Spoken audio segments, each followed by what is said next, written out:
Terima kasih Tuhan untuk setiap pengorbanan-Mu di dalam kehidupan kami. Kami percaya Tuhan, apapun yang saat ini yang sudah Kau berikan buat kami, semua itu kasih karunia. Dan kami tidak mau lagi menyia-nyiakan kasih karunia-Mu Tuhan di dalam kehidupan kami.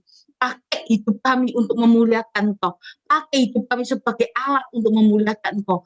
Pakai kehidupan kami Tuhan, untuk kami boleh memberitakan setiap firman-Mu kemanapun kami pergi. Tuhan, saatnya kami mau mendengar setiap kebenaran firman-Mu. Tundukkan pikiran kami di bawah pikiran-Mu. Kami percaya Tuhan Kau hadir di tengah-tengah kami. Dan kami percaya Tuhan Kau menyertai ibadah ini dari awal, tengah, hingga akhirnya nama-Mu ditinggikan. Ampuni setiap pikiran perbuatan kami. Kuduskan, benarkan kami Tuhan. Sebelum kami masuk pada ruang Maha Kudus-Mu, supaya kami Kau layakan, Kau kuduskan kami. Karena Engkau Allah yang kudus, Engkau Allah yang luar biasa Tuhan buat kami. Kuduskan kami Tuhan. Kami mau menemui Engkau. Kami mau bertatap muka dengan Engkau Tuhan melalui firman-Mu. Berikan nikmat-Mu turun atas hamba-Mu yang akan menyampaikan firman-Mu. Ikuti dari ujung rambut sampai ujung kaki. Apapun yang Dia katakan semua datang daripada-Mu. Bahwa setiap kebenaran firman itu boleh menghidupi kami, boleh membawa setiap langkah kaki kami menuju kemenangan demi kemenangan Tuhan. Terima kasih Tuhan Yesus. Setiap doa kami, pujian penyembahan kami naikkan hanya di dalam nama-Mu saja Tuhan Yesus. Terima kasih Tuhan Yesus. Haleluya. Amin. Shalom, selamat malam saudara. Suara saya terdengar jelas ya? Oke, puji Tuhan. Ya, kita akan langsung aja memulai pembelajaran firman Tuhan pada malam hari ini yang kita ambil dari Ibrani 9 ayat yang 11 sampai 28. Ibrani 9 ayat 11 sampai 28. Saya bacakan. Perikopnya dikatakan Kristus adalah pengantara dari perjanjian baru. Tetapi Kristus telah datang sebagai imam besar untuk hal-hal yang baik yang akan datang. Ia telah melintasi kemah yang lebih besar dan yang lebih sempurna, yang bukan dibuat oleh tangan manusia, artinya yang tidak termasuk ciptaan ini.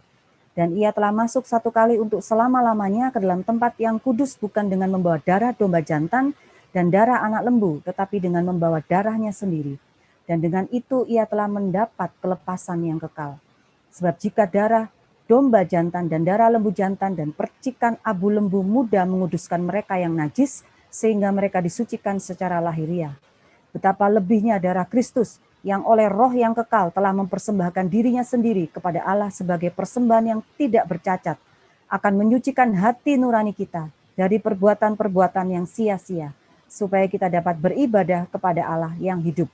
Karena itu, ia adalah pengantara dari suatu perjanjian yang baru, supaya mereka yang telah terpanggil dapat menerima bagian kekal yang dijanjikan.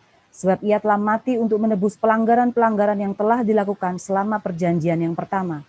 Sebab di mana ada wasiat, di situ harus diberitahukan tentang kematian pembuat wasiat itu. Karena suatu wasiat barulah sah kalau pembuat wasiat itu telah mati. Sebab ia tidak berlaku selama pembuat wasiat itu masih hidup. Itulah sebabnya maka perjanjian yang pertama tidak disahkan tanpa darah. Sebab sesudah Musa memberitahukan semua perintah hukum Taurat kepada seluruh umat, ia mengambil darah anak lembu dan darah domba jantan serta air dan bulu merah dan hisop, lalu memerciki kitab itu sendiri dan seluruh umat, sambil berkata, inilah darah perjanjian yang ditetapkan Allah bagi kamu, dan juga kemah dan semua alat untuk ibadah dipercikinya secara demikian dengan darah. Dan hampir segala sesuatu disucikan menurut hukum Taurat dengan darah, dan tanpa penumpahan darah tidak ada pengampunan. Jadi segala sesuatu yang melambangkan apa yang ada di sorga haruslah ditahirkan secara demikian, tetapi benda-benda sorgawi sendiri oleh persembahan-persembahan yang lebih baik daripada itu. Sebab Kristus bukan masuk ke dalam tempat kudus buat tangan manusia yang hanya merupakan gambaran saja dari yang sebenarnya, tetapi ke dalam sorga sendiri untuk menghadap hadirat Allah guna kepentingan kita. Dan ia bukan masuk untuk berulang-ulang mempersembahkan dirinya sendiri, sebagaimana imam besar setiap tahun masuk ke dalam tempat kudus dengan darah yang bukan darahnya sendiri. Sebab jika demikian ia harus berulang-ulang menderita sejak dunia ini dijadikan. Tetapi sekarang ia hanya satu kali saja menyatakan dirinya pada zaman akhir untuk menghapuskan dosa oleh korbannya. Dan sama seperti manusia ditetapkan untuk mati hanya satu kali saja, dan sesudah itu dihakimi. Demikian pula Kristus hanya satu kali saja mengorbankan dirinya untuk menanggung dosa banyak orang. Sesudah itu ia menyatakan dirinya sekali lagi tanpa menanggung dosa untuk menganugerahkan keselamatan kepada mereka yang menantikan Dia. Amin. Ya, puji Tuhan saudara. Hari ini kita merayakan Paskah, ya. Hari ini kita merayakan kebangkitan Tuhan Yesus, dan saya percaya bahwa kebangkitan ini adalah satu momen yang penting bagi anak-anak Tuhan. Karena lewat kebangkitannya kita memperoleh pengharapan, ya. Lewat kebangkitannya kita memperoleh kehidupan. Jadi ini jauh lebih penting dari apapun, saudara. Karena tadi diceritakan bahwa dulunya imam itu harus mengorbankan satu korban setiap tahun, ya. Tapi hari ini tidak perlu, karena Yesus sudah berkorban dan darahnya sudah tercurah satu kali untuk kita selama-lamanya. Amin ya saudara ya. Tapi kalau kita pikir saudara, kenapa Tuhan harus mati dengan cara yang demikian tuh saudara? Kenapa enggak langsung aja kepalanya dipenggal, selesai cerita, tidak ada penderitaan. Tapi kenapa? Dia harus dipukul, dia harus dicambuk, ya, harus dikasih mahkota duri, ya kan, dia harus pikul salib. Bahkan dikatakan dia harus ditinggal sendirian, saudara. Waktu dia menyerukan Eli Eli lama sabatani, ya, dia merasa ditinggal sendirian oleh Tuhan, oleh Bapaknya. Saudara, kita tahu sama-sama ya, bahwa yang memisahkan kita dengan Tuhan itu adalah dosa. Dan dia ketika dia tergantung di atas kayu salib, itu dia sedang menanggung setiap dosa kita. Sehingga dia terputus dari Bapa. Sehingga dia ditinggalkan. Dia seperti merasa sendiri. Tapi dia katakan, sudah selesai. Amin saudara. Dan itu membuktikan bahwa dia adalah Tuhan. Karena dia tidak hanya mati, tetapi dia bangkit saudara. Amin saudara. Dan ini penting buat kita. Kita fokus ke ayat yang ke-22 saudara. Dikatakan, dan hampir segala sesuatu disucikan menurut hukum Taurat dengan darah. Dan tanpa penumpahan darah tidak ada pengampunan. Jadi kalau tidak ada penderitaan itu, tidak ada penumpahan darah itu di atas kayu salib, maka kita semua tidak akan pernah diampuni. Ya. Tapi ini saudara ya, kita perhatikan sama-sama. Rasul itu banyak, pemimpin agama banyak, saudara. Ya, tapi semuanya itu berakhir pada kematian dan dikuburkan. Ya, semua dari agama manapun. Tapi saudara bisa perhatikan hanya Yesus yang mati, kemudian dia bangkit kembali, dan dia akan datang lagi untuk menghakimi saudara dan saya, bahkan kita semua. Tapi ada satu hal penting yang mau saya sampaikan, saudara. Karena Yesus sudah bangkit, maka mujizat itu masih terjadi sampai hari ini. Amin saudara. Karena Yesus sudah bangkit, makanya kita bisa bilang, dalam nama Yesus setan keluar. Dalam nama Yesus sakit penyakit sembuh. Kemudian setan keluar. Amin saudara. Coba saudara cari. Agama mana yang berani menyebutkan nama pemimpinnya? Tidak ada saudara. Coba saudara boleh cari. Hanya kita yang berani menyebutkan nama junjungan kita. Tapi dia bukan pemimpin loh saudara. Dia bukan sekedar pemimpin agama. Dia Tuhan kita. Ya, ketika kita katakan dalam nama Yesus, setan keluar. Yang sakit sembuh dalam nama Yesus. Amin saudara. Ya, tidak ada saudara. Yang saya tahu tuh kalau dari agama lain mungkin mereka melantunkan doa-doa, melantunkan ayat-ayat suci, ya, untuk mengusir setan atau untuk menyembuhkan orang sakit. Ya. Tidak ada selain hanya dalam nama Yesus, saudara. Ya. Sehingga ketika mereka berkata dalam nama Yesus, setan keluar, setan berani keluar, saudara. Kenapa? Karena setan tahu dia Tuhan. Setan bisa bilang, wong kamu mati kok, ngapain aku takut sama kamu. Tapi karena dia bangkit, karena dia Tuhan, makanya setan takut sama Tuhan, saudara. Karena dia tahu dia adalah Tuhan. Setan aja tahu dia Tuhan loh, saudara. Masa kita manusia nggak tahu dia adalah Tuhan. Ya, amin saudara. Ya. Jadi saudara, perhatikan baik-baik saudara ya. Kita baca di Roma 8 ayat yang pertama. Saya bacakan saudara. Demikianlah sekarang tidak ada penghukuman bagi mereka yang ada di dalam Kristus Yesus. Sekali lagi saudara, demikianlah sekarang tidak ada penghukuman bagi mereka yang ada di dalam Kristus Yesus. Jadi saudara, kita ini bukan manusia-manusia yang malang saudara. Justru kita ini harusnya menjadi manusia yang paling beruntung. Kenapa? Karena tidak ada lagi penghukuman dalam hidup kita. Jika kita hidup di dalam Yesus, jika kita hidup di dalam Kristus. Nah, sekarang saudara, yang jadi pertanyaannya adalah, apakah dengan kebangkitannya kita sudah menghidupi kebangkitannya? Yesusnya sudah bangkit saudara, saya percaya, saudara juga percaya itu ya. Yesusnya sudah bangkit, tapi apakah kita juga ikut bangkit? Apa jangan-jangan kita mati? Mati rohani, mati kayak zombie saudara ya. Zombie itu hidup ya, kok di film-film itu hidup tapi mati.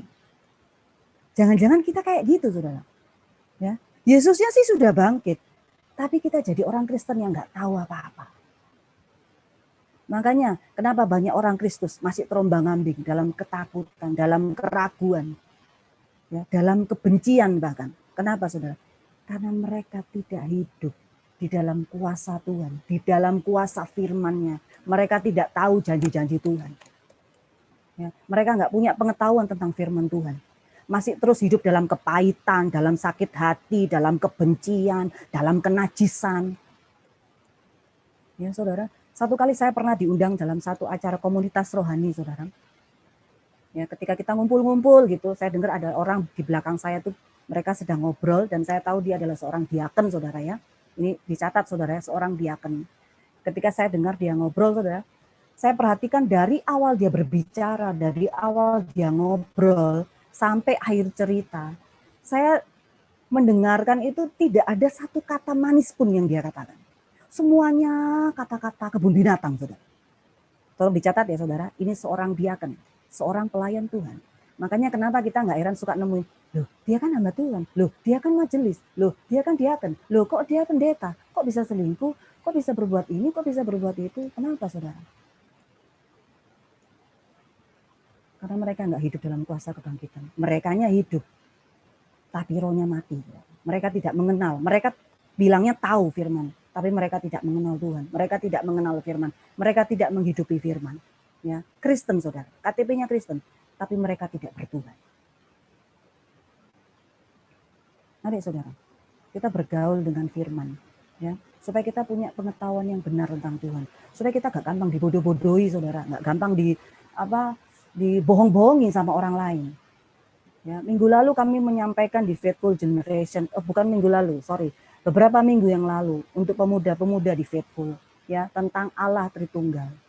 Saya tahu semua di sini pasti tahu tentang Allah Tritunggal, tapi ternyata banyak yang nggak tahu loh saudara. Dan ini penting. Karena apa? Karena saya mendapatkan seseorang yang berpindah ke agama lain hanya gara-gara dia menanyakan sama orang yang nggak tahu. Kristen loh saudara. Kristen dia. Dia tanya kepada orang itu, kamu tahu nggak yang dimaksud dengan Allah Tritunggal itu apa? Dan dia tidak bisa menjawab, saudara. Akhirnya karena dia merasa kamu Kristen nggak bisa jawab, mendingan gue pindah ke agama lain. Dan itu sangat shock di hati saya, saudara ya. Jangan sampai kita kehilangan jiwa loh, saudara, karena kita jadi Kristen yang nggak tahu apa-apa, Kristen yang pas-pasan, saudara. Ya.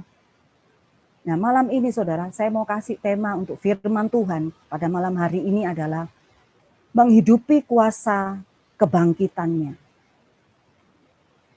Ya, menghidupi kuasa kebangkitannya. Apa tandanya?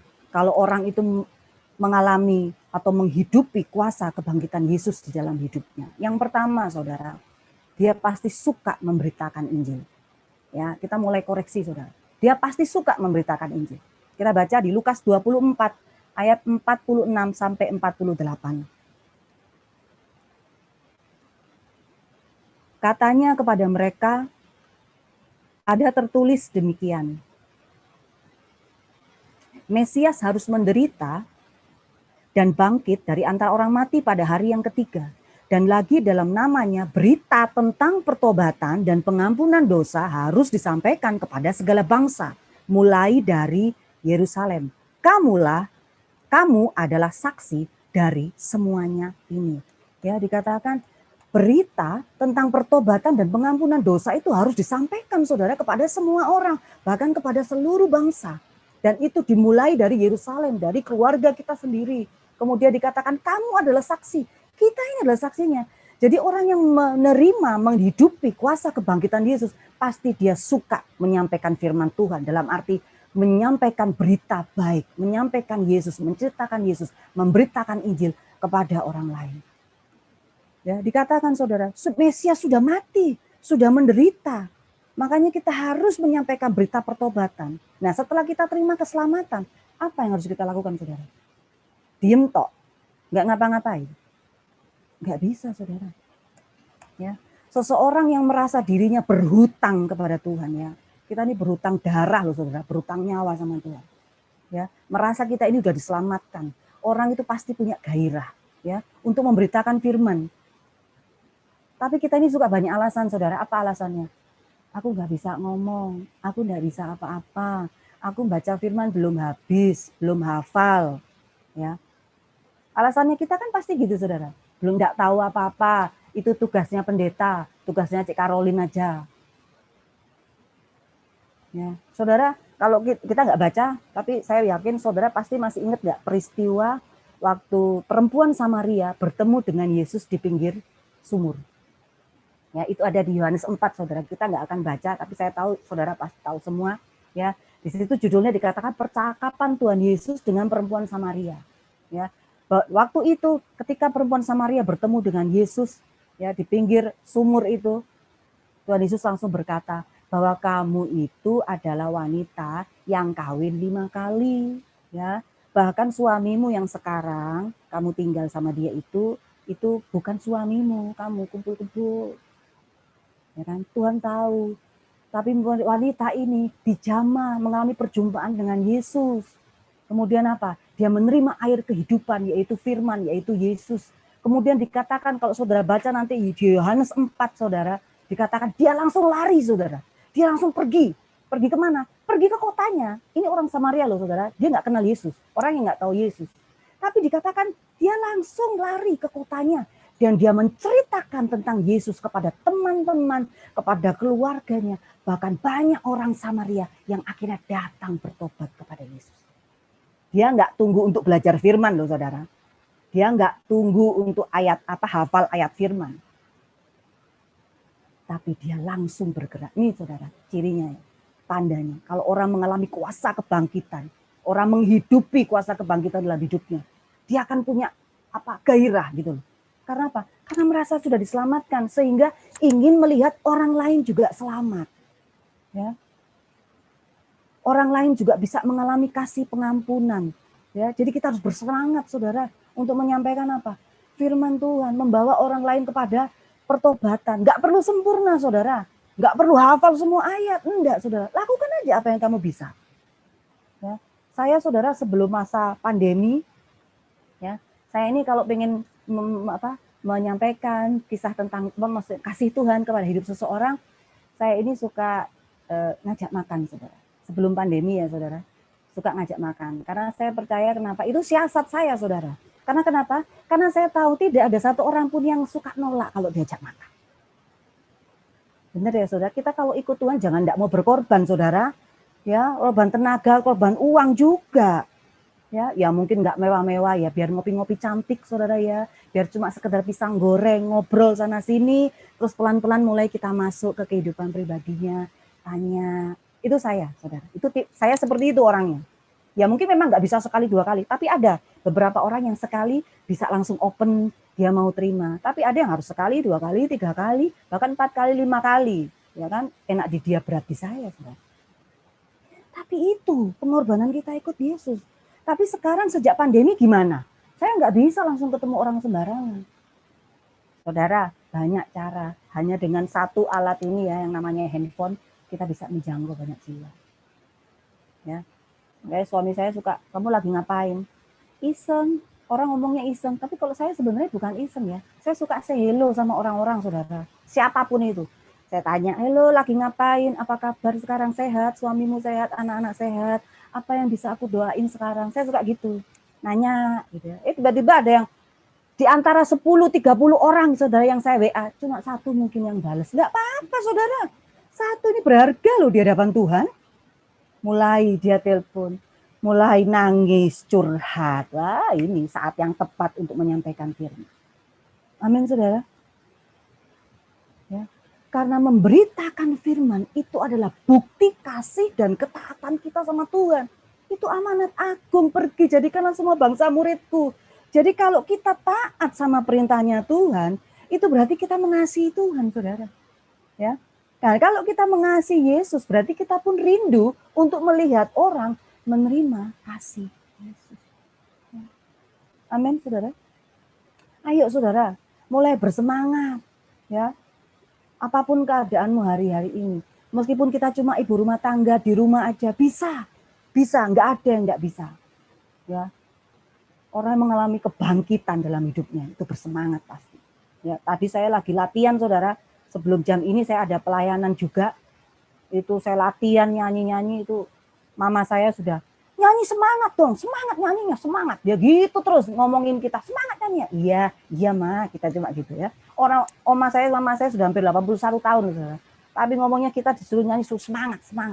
Ayo saudara, ya kita harus semangat. Ya, ladang sudah mulai menguning, saudara. Sudah siap untuk dituai. Beritakan Injil. Saya percaya, saudara, di masa pandemi ini, saudara ya, ini saat-saat yang tepat untuk kita, untuk mudah untuk menjangkau jiwa. Karena apa? Karena hari-hari ini Tuhan itu sedang menggemburkan tanah hati yang keras. Ya. Jadi ini kesempatan, jangan sia-siakan. Ayo, bangkit juga. Jangan Yesusnya tok yang bangkit. Kita juga bangkit. Amin, saudara. Amin. Ya, kita masuk poin yang kedua, saudara. Orang yang menghidupi kuasa kebangkitan Yesus, saudara, dia biasanya suka menyembah Tuhan. Kita baca, saudara. Di Lukas 24 ayat 52 sampai 53. Lukas 24, 52 sampai 53 dikatakan, mereka sujud menyembah kepadanya, lalu mereka pulang ke Yerusalem dengan sangat bersukacita. Mereka senantiasa berada di dalam bait Allah dan memuliakan Allah. Saudara, ayat ini menceritakan pada waktu itu murid-murid Yesus yang tadinya dalam ketakutan, ya, dalam putus asa, bahkan dalam keadaan menutup diri, mereka bersembunyi karena apa? Karena waktu itu Yesus mati. Ya, jadi mereka ketakutan, mereka lebih banyak bersembunyi, mereka nggak berani tampil-tampil lagi, menyembah berdoa di bait Allah, mereka nggak berani.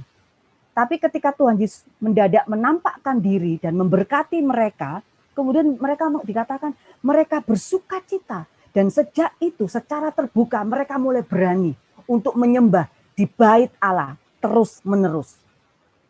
Jadi saya percaya saudara bahwa orang yang menghidupi kuasa kebangkitan Tuhan, dia pasti suka menyembah. Dan kita manusia ini saudara, kita diciptakan oleh Tuhan sebagai makhluk yang penyembah. Percaya nggak saudara? Kalau menurut saya iya, saya percaya. Kalau nggak Tuhan yang kamu sembah ya hantu, gitu aja. Pilihannya gitu. Kalau nggak Tuhan yang kamu sembah ya hobimu yang kamu sembah. Kalau nggak Tuhan yang kamu sembah, mobilmu, uangmu, hartamu, kekayaanmu, atau apapun itu. Tapi pilihannya cuma ada dua. Ya. Tapi orang yang menghidupi kuasa kebangkitan Tuhan, dia akan suka menyembah Tuhan. Kenapa? Kok suka menyembah Tuhan? Kita baca saudara. Di Wahyu 4 ayat yang ke-8 dan 9.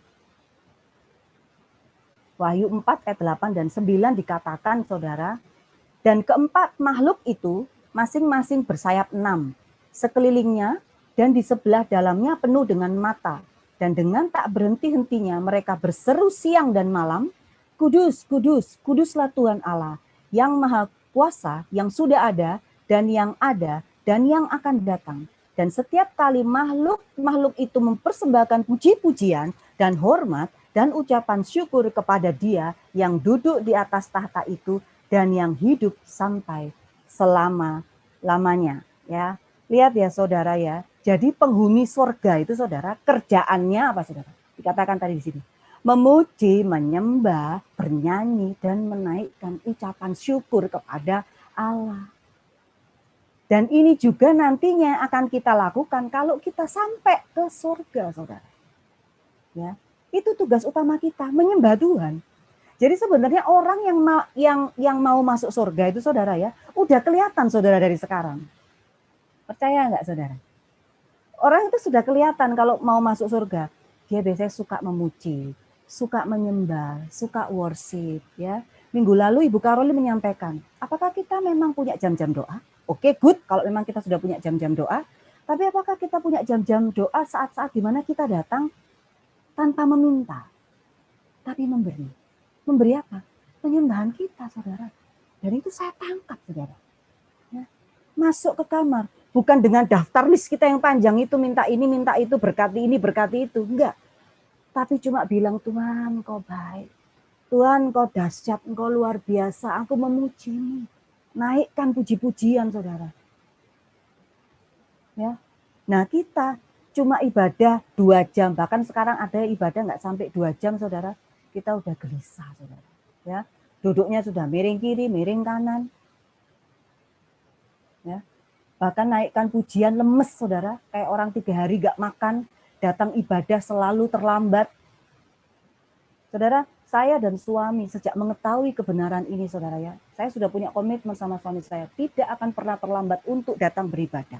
Kenapa? Karena penyembahan pujian itu yang tidak mau kami lewatkan. Kenapa tidak mau kami lewatkan? Karena itu satu-satunya hal yang kita bisa kasih sama Tuhan, saudara. Benar enggak?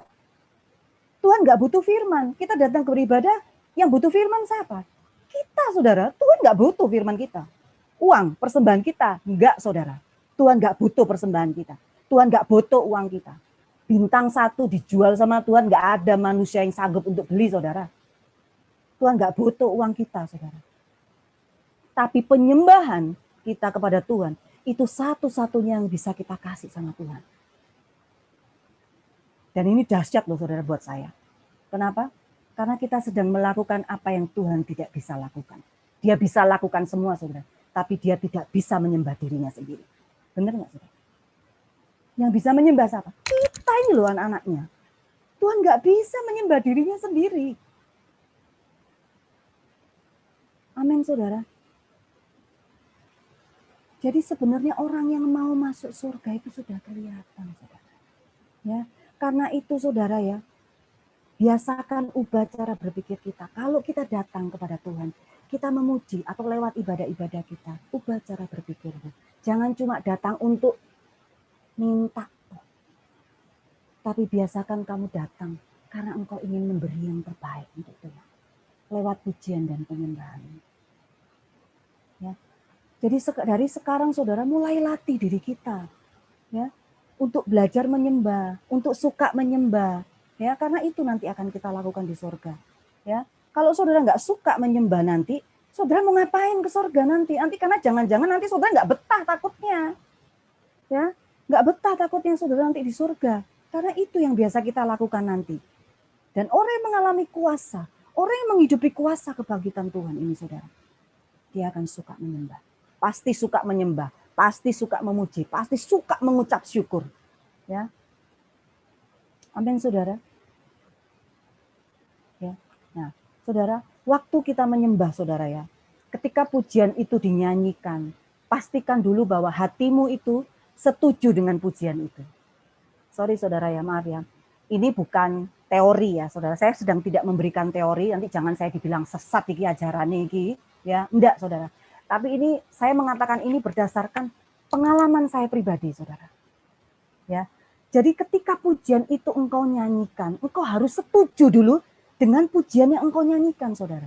Dalam arti engkau resapi kata-katanya, setiap kalimat, setiap kata dari pujian yang engkau naikkan itu kamu harus sepakat dulu dengan isi pujian yang engkau naikkan.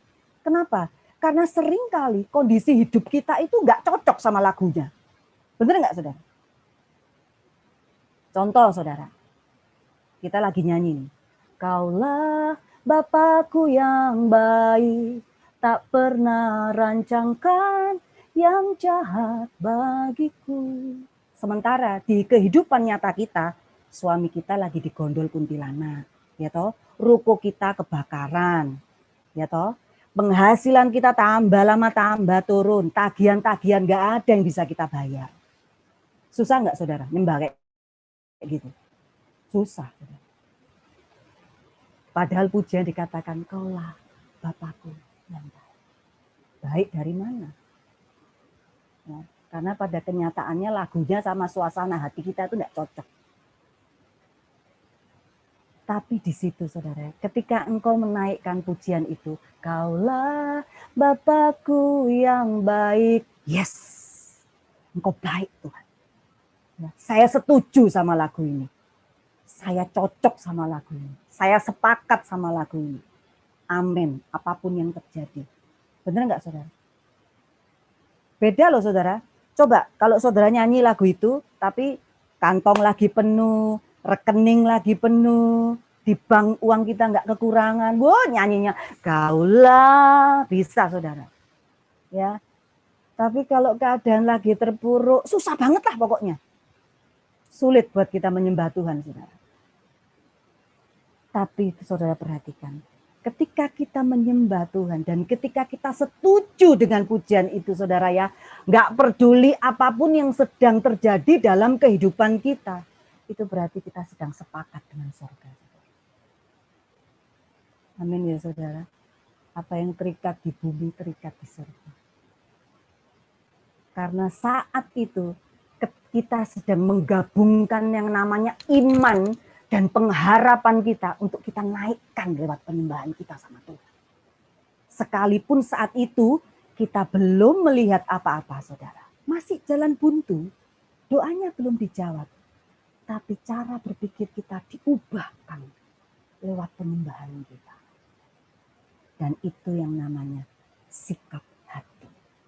Ya, sikap hati. Ketika kita menaikkan pujian yang seperti itu saudara, pujian itu plus langsung naik ke tempatnya Bapa saudara. Dan itu menggerakkan hatinya dengan belas kasihan. Amin saudara. Jadi waktu kita menyembah dengan rasa penghormatan yang tinggi, dengan rasa kecintaan kita yang tinggi sama Tuhan, apa ya saudara saya bilang, roh kita itu sama rohnya Tuhan itu sedang berkasih-kasihan saudara. Ya saudara, saya baca di Google saudara, penyembahan dalam bahasa Yunani itu dikatakan proskuneo saudara. Yang artinya berciuman. Nah saya mau tanya saudara, orang kalau berciuman berarti dia punya hubungan apa enggak saudara? Punya ya saudara, enggak mungkin saya murmur di jalan ketemu orang langsung saya cium orangnya. Kalau enggak saya langsung digablok sama orang ya saudara. Kalau saya mencium seseorang, kemudian seseorang itu mencium saya, berarti saya punya hubungan sama orang itu. Makanya kenapa kadang-kadang ketika kita menyembah, ketika kita menyanyi, pernah enggak saudara tiba-tiba saudara meneteskan air mata, kita menangis. Kenapa? Karena kita merasakan hadirnya Tuhan. Karena kita punya hubungan. Sementara orang di sebelah kita ngelihat kita terus bilang, ngapain ya orang nangis? Sakit kali. Kenapa? Karena itu hanya bisa dirasakan oleh orang yang punya hubungan. Kalau orang nggak punya hubungan ya jelas dia tidak bisa merasakan saudara. Karena apa? Karena itu berbicara tentang keintiman saudara. Ya. Dan itu yang perlu saudara dan saya lakukan hari-hari ini. Roh kita ini antusias untuk menyembah Tuhan. Jangan loyo-loyo lagi Tuhan, saudara kalau menyembah Tuhan. Ya, bersemangat. Yesus sudah bangkit. Kita harus menghidupi kebangkitannya. Suka menyembah. Itu gaya hidup. Saudara perhatikan. Waktu Tuhan Yesus disalib di atas kayu salib. Waktu dia sudah naik di atas kayu salib saudara ya. Sementara di bawah dia melihat banyak sekali orang-orang Farisi, ahli-ahli Taurat, imam-imam ada di bawah. Kemudian mereka mulai mengata-ngatai Tuhan Yesus. Kalau engkau anak Allah turun. Maaf ya saudara, itu kalau saya saat itu, saya turun saudara. Supaya apa? Supaya mereka kemudian semua menjadi percaya dan menyembah saya. Tapi kenapa Tuhan nggak lakukan itu saudara? Karena kecintaannya kepada saudara, kepada saya dan saudara, kepada kita. Sehingga dia memilih untuk tetap bertahan di atas kayu salib. Karena kecintaannya kepada kita saudara, sehingga dia rela kehilangan nyawanya supaya kita yang dicintainya ini memperoleh kehidupan yang kekal. Dan itu cukup buat saya untuk menyembah Tuhan saudara. Cukup, saya nggak butuh alasan yang lain, saudara. Saya hanya butuh alasan itu aja. Kenapa saat itu dia merelakan dirinya untuk disalibkan? Amin, saudara. Malaikat itu, saudara, cuma makhluk kudus. Dia tidak segambar dengan Tuhan. Tapi kita ini segambar dengan Tuhan, saudara. Ya. Malaikat tidak ditebus, loh, saudara. Malaikat salah, dibuang. Ya. Tapi ketika kita berbuat salah, apa yang dia lakukan, saudara? Dia cari kita, dia menangis, dia turun, saudara, ke dunia ini. Dia tebus kita, dia cari kita. Kenapa? Karena kita ini gambarnya, saudara. Dan itu cukup buat alasan saya untuk menyembah dia. Saya nggak butuh alasan yang lain. Ketika Hana dibilang mandul, saudara, ya, mandul saat itu merupakan suatu aib, saudara. Ya, ketika Hana dibilang mandul, dikatakan apa? Dia menyembah di bait Allah. Tapi orang bilang apa? Mabok kali ini ya, karena dia komat kamit, mabok kali. Tapi ketika dikatain begitu sama orang, apa yang dilakukan Hana? Dalam firman Tuhan dikatakan dalam Kisah Rasul, saudara, nanti saudara baca sendiri, keesokan harinya dikatakan, sujudlah Hana dan menyembah Tuhan. Padahal Hana ini cuma minta anak loh, saudara. Dia cuma minta anak, tapi Tuhan nggak cuma kasih dia anak. Dia kasih nabi. Amin, saudara. Dia cuma minta anak, tapi Tuhan kasih dia anak, tapi seorang nabi yang besar juga. Ketika Paulus dan Silas ada di dalam penjara, apa yang dikatakan firman Tuhan, saudara? Mereka menaikkan puji-pujian di dalam penjara. Menaikkan penyembahan di dalam penjara. Kemudian apa yang terjadi? Firman Tuhan mengatakan bahwa sendi penjara itu goyah, saudara. Ya, kemudian terbukalah semua pintu, terlepaslah belenggu mereka. Padahal waktu mereka menyembah Tuhan itu, mereka nggak minta supaya pintu penjara terbuka, enggak. Mereka cuma menyembah Tuhan karena mereka mengasihi Tuhan. Tapi apa yang Tuhan jawab? Ketika mereka menyembah, belenggu itu terbuka, mujizat terjadi. Jadi ketika kita menyembah dengan Tuhan sungguh-sungguh, Tuhan nggak cuma kasih satu, saudara. Dia bisa kasih lebih dari apa yang kita doakan. Amin. Mujizat bisa terjadi hanya dengan penyembahanmu, hanya dengan sikap hatimu yang sungguh-sungguh kepada Tuhan. Dan orang yang menghidupi kebangkitan Yesus, dia pasti suka menyembah. Ayo saudara, mulai bangun rohmu, ya, mulai suka menyembah, suka worship. Mau di mobil, di dapur, dimanapun, biasakan worship. Ketika pujian dinaikkan, hadirat Tuhan itu turun. Ketika hadirat Tuhan turun, sesuatu pasti terjadi. Ada damai sejahtera, ada sukacita, ada mujizat.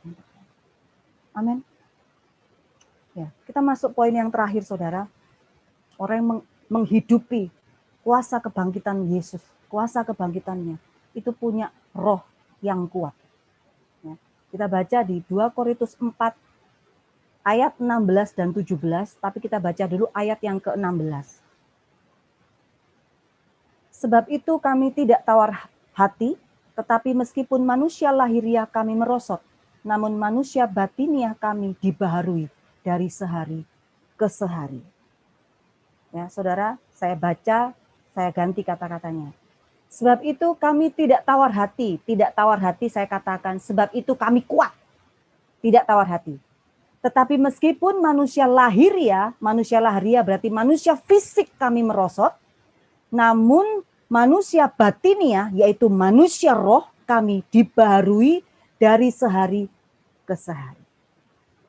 Saudara, saya waktu kecil, ya, dari kelas 6 SD, saya sudah dikasih tanggung jawab sama orang tua saya. Ya, tanggung jawabnya kecil, disesuaikan dengan umur. Ya, sapu halaman, ya, kemudian lap-lap meja, ya, saudara. Kemudian apalagi ya, saya ingat waktu itu ya, cuci piring sendiri, ya, belum semua, cuci piring sendiri. Kemudian setelah meningkat, ya, mulai SMP harus sudah bisa masak nasi, ya kan. Kemudian mulai cuci pakaian dalam sendiri, ya. Kemudian setelah menaik lagi sudah mulai, wah sudah mulai tugasnya nyuci baju apa sembarang lah saudara ya. Tapi saya bersyukur, kenapa? Karena hari ini ketika saya bertumbuh menjadi orang yang dewasa, buat saya pekerjaan itu enteng, ringan, sepele. Kenapa? Karena saya terbiasa. Jadi saya menjadi kuat, karena saya terbentuk dari kecil diajarin. Nah, saudara, dalam kitab Kamus Besar Indonesia itu dikatakan arti kuat itu tangguh, kokoh, mampu, teguh, ulet, unggul. Nah, seharusnya menjadi seorang pengikut Kristus kita juga harus seperti itu, saudara. Ya, kuat, kokoh, tangguh, tapi harus melewati ujian. Ya, melewati ujian, saudara. Saya dulu waktu masih kecil-kecil ya, nggak tahu sekarang masih ada apa enggak, kan suka ada orang yang jualan ember tuh, saudara ya. Ember yang anti pecah itu loh, saudara, kalau keliling. Anti pecah tuh, kan kalau kita mau beli kan dibanting dulu sama dia kan. Wow, anti pecah nih, bener nih anti pecah. Nah, saya ingat loh itu, saudara. Nah, kita untuk membuktikan kalau kita ini kuat, kita harus dibanting dulu. Nah, betul nih, berarti baru dia anti pecah. Dibanting dulu, saudara. Dibanting lewat apa? Lewat proses. Artinya, ciri orang yang mengalami, menghidupi kuasa kebangkitan Yesus itu orang yang tahan banting, orang yang kuat, orang yang mampu menyelesaikan setiap persoalan tantangannya bersama Tuhan. Ya. Orang kaya punya masalah nggak, saudara? Punya. Orang nggak kaya-kaya, masalah juga, saudara. Ya, saudara yang menikah punya masalah nggak? Banyak. Nggak nikah-nikah, masalah juga. Ya, jadi selama hidup ya memang masalah. Ya, kalau kita nggak punya masalah ya mati. Tapi tetap aja kita mati ya kita harus dikuburkan sama orang lain ya masalah juga sebenarnya. Ya, tapi saudara perhatikan ya, masalah yang sebenarnya bukanlah yang kelihatan. Nah ini yang mau saya sampaikan. Masalah yang sebenarnya adalah bukan yang kelihatan, tapi yang nggak kelihatan. Apa itu saudara yang nggak kelihatan? Roh kita. Kenapa dengan roh kita? Saya bilang, letih, loyo, lunglai, lemah, lesu. Ya, jadi masalah kita itu bukan masalahnya. Tapi masalah kita itu karena kita nggak punya roh yang kuat. Ya, maka kalau kita punya roh yang kuat, penderitaan kita itu terasa ringan. Ya, makanya tadi dikatakan 2 Korintus tadi kita baca ayatnya sekarang yang ke-17. Saudara dikatakan, sebab penderitaan ringan yang sekarang ini mengerjakan bagi kami kemuliaan kekal yang melebihi segala-galanya jauh lebih besar daripada penderitaan kami. Saudara, ini yang berbicara adalah Rasul Paulus. Dalam pelayanannya, Rasul Paulus mengalami banyak sekali namanya masalah. Nah, sekarang menurut saudara, masalahnya Rasul Paulus itu masalahnya ringan-ringan apa berat-berat, saudara? Berat, saudara. Ya, dia pernah di penjara, dia pernah kelaparan, dia pernah terdampar, ya. Tapi dikatakan manusia rohnya itu diperkuat dari hari ke hari. Ya, makanya dia bisa bilang bahwa penderitaan yang dia alami itu penderitaan yang ringan. Ya, semua penderitaan yang dialami oleh Rasul Paulus dia katakan ringan. Tapi saya mau tanya saudara, apakah betul ringan? Enggak, pasti berat. Tapi karena manusia rohnya Rasul Paulus itu kuat, jadi dia bisa berkata bahwa penderitaannya itu ringan. Makanya firman Tuhan mengatakan saudara bahwa bersukacitalah senantiasa, mengucap syukurlah dalam segala hal. Nah, hanya orang-orang yang rohnya kuat saudara yang bisa bersukacita senantiasa. Hanya orang-orang yang rohnya kuat tuh saudara yang bisa mengucap syukur dalam segala hal. Ya, jadi nggak usah lebay saudara. Semua orang punya masalah. Ya. Tapi kenapa banyak anak-anak Tuhan, bahkan hamba-hamba Tuhan stres, depresi, takut karena roh manusia mereka lemah. Ya. Saudara, satu kali saya pernah mengalami satu hal yang menguji kekuatan roh saya. Ya. Satu kali saya pernah mengalami satu peristiwa bahwa besok saya harus keluar dari rumah kontrakan saya, tapi tidak ada satu peser uang pun saya pegang. Berarti kan saya nggak punya uang sepeser pun, tapi saya harus keluar dari kontrakan saya. Udah gitu keluarnya mending keluar pindah kontrakan aja gitu, mungkin masih mending ya saudara ya. Ini kamu harus keluar, nggak hanya keluar dari rumah itu, tapi kamu harus keluar dari kota itu. Kira-kira butuh uang banyak nggak tuh saudara? Saya butuh uang banyak. Tapi sampai H-1, bukan H-1 saudara. Kalau hari itu pokoknya harus keluar. Ya, saudara perhatikan, saya baru bisa keluar dari rumah itu jam 12 malam. Saya sudah bergumul itu dari pagi, bukan dari pagi, dari minggu-minggu lalu. Dari minggu-minggu lalunya sudah berdoa. Tapi Tuhan sudah bilang sama saya, mintalah maka akan diberi, carilah maka engkau akan mendapat, ketoklah maka pintu akan dibuka. Jadi hari itu ketika saya harus keluar, hanya firman itu yang keluar dari mulut saya. Tapi nggak ada tanda-tandanya, tetap uang nggak datang, saudara, nggak ada. Sampai detik-detik kita harus keluar dari rumah itu. Tuhan kirim mujizat. Jadi saudara, Tuhan itu memang suka bikin deg-degan. Untuk menguji rohmu itu kuat atau enggak.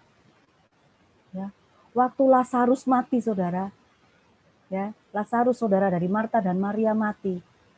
Dia mengutus orang, bilang sama Yesus, orang yang kau kasihi sedang sakit. Diharapkan Yesus untuk cepat datang. Tapi Alkitab mengatakan apa? Mencatat, dikatakan, Yesus sengaja tinggal lebih lama. Kadang-kadang saudara ya, Tuhan itu sengaja nggak jawab doa kita. Dia sengaja kayaknya nggak lakukan apa-apa buat kita. Kenapa saudara? Supaya rohmu kuat. Dibanting dulu, supaya dia tahu. Ya. Tapi akhir dari cerita ini kita tahu. Ketika Tuhan Yesus datang, akhirnya Tuhan bilang apa? Bawa aku ke kubur, buka kuburnya. Lalu Tuhan bilang, Lazarus bangkitlah. Lalu Lazarus bangkit dari kematiannya. Lihat saudara ya, Tuhan itu ingin menyatakan kemuliaan yang lebih besar lewat setiap keadaan yang kita alami. Ibarat signal ya saudara, kita mau ibarat signal wifi itu kita mau terkonek sama siapa? Ya, kita harus pilih kita mau terkonek sama siapa. Ya, kalau saudara mau memilih terkonek dengan Tuhan, dengan firman Tuhan, ya pasti kita akan menerima apa? Menerima damai sejahtera, menerima ketenangan, menerima roh yang kuat. Ya. Damai sejahtera kita bukan karena nggak ada masalah, saudara. Ya, damai sejahtera kita karena kita terhubung dengan firman. Terus gimana supaya roh kita kuat? Gimana supaya memperkuat roh kita? Nggak ada cara lain yang selalu kita dianjurkan di Faithful ini, diseru-serukan. Firman, baca firman, makan firman. Jadi ketika engkau mengisi hidupmu dengan firman, maka rohmu itu kuat. Jiwamu juga kuat, tubuhmu juga kuat. Amin saudara. Jadi saya percaya saudara ya, sebab dia hidup, maka kita punya pengharapan di dalam dia. Sebab dia hidup, maka hari esok itu ada. Sebab dia sudah bangkit saudara, karena itu engkau harus bangkit. Jangan kendor saudara, tetap kuat. Ya, apapun yang terjadi hari-hari dalam kehidupan kita semua. Ya, sambil kita menanti-nantikan kedatangan Yesus untuk kedua kalinya. Supaya dia mendapati bahwa kita sesuai dengan apa yang Tuhan mau.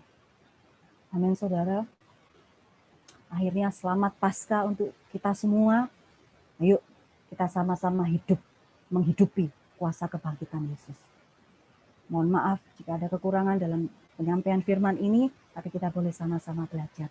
Sekali lagi terima kasih. Sampai di sini firman saya, Tuhan Yesus memberkati. Silakan Ibu Caroline. Sama-sama kita sebelum kita berdoa kita menyanyikan satu pujian. Terima kasih Ibu Tineke untuk firman-Nya.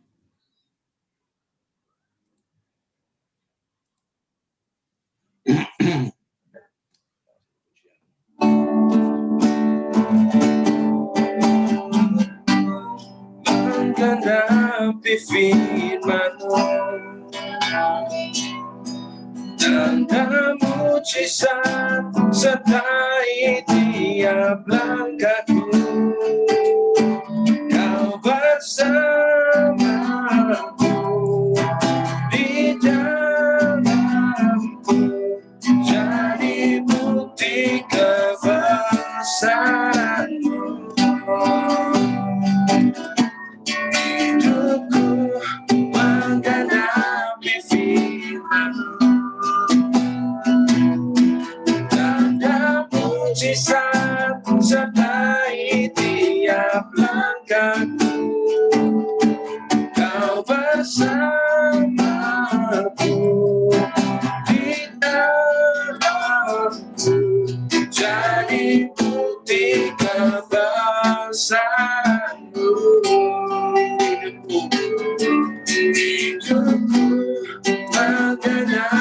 firman-Mu, dan mujizat sertai tiap langkahku. Kau bersamaku di dalamku, jadi bukti kebesaran-Mu. Sekali lagi, hidupku menggenapi firman-Mu. Hidupku menggenapi firman-Mu. Benar Tuhan. Tanda mujizat sertai tiap langkahku. Kau bersamaku di dalamku, jadi bukti kebesaran-Mu. Hidupku menggenapi firman-Mu. Hidupku menggenapi firman-Mu. Tanda mujizat sertai tiap langkahku. Kau bersamaku di dalamku, jadi bukti kebesaran-Mu. Jadi bukti kebesaran-Mu. Jadi bukti kebesaran-Mu. Jadi bukti kebesaran-Mu.